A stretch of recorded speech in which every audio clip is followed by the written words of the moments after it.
My favorite DI story is I was watching in the cameras one day and I seen a guy at the end of the laneway collapse. So I went out to assist and his pulse was really weak.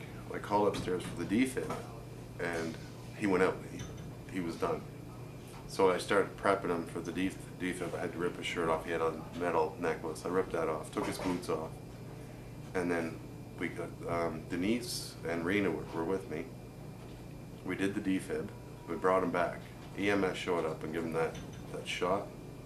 So now his high is totally gone. He was in that ambulance for about 20 minutes. And I went back into the building and I came back out and he approached me. He said, "Who the F ripped my shirt?" I'm like, "Oh buddy, I had to. You know, you were dead." And he called me every name in the book. And he walked away. It's like, wow. But you know, I've talked to him since, and he's a great guy. He was just mad because he wasn't stoned no more. And then he said to me, he says, "Well, you can tell those bastards if they want me, they'll find me in the same position 10 minutes down the road." But he never did go back there. He's still with us today. My past is very strict by the book. You know, there's repercussions for everything you've done in the military and stuff. There's no gray area. It was always, this is how we do it. When I first started at the DI, I thought my first shift here, I'm never going to make it here, because I didn't see it possible to do what you guys do, and I didn't know that if I could adapt to it. I remember my second shift in, me and staff member Phil were doing an escort out to Pascal, and you know, again, not aware of the policies of the DI, it was my instinct when he took a swing at me to put him on the ground and put him in handcuffs. I thought I was going home that day. So I now leave my handcuffs at home, obviously, and it's just every day, just coming to work. And I've even been told at home that I'm changed.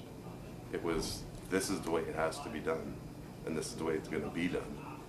So I guess for me, it's every day coming to work, the learning curve, and the things that you see here, watching the staff work. Like I remember, it was my very first shift. I seen Rena taking a gentleman out, and he started calling her horrible names. And I sat back and I just let Rena handle it. I mean, she's worked here for years. And I seen her, through compassion, bring him from a level of violence down to rubbing his face. I almost cried that day. I've never seen anything like that. And I see it every day working here. And it still to this day blows my mind. It's being the head of security. I've never had, I've always been the security supervisor on those positions. Never anything like this. It's just mind blowing.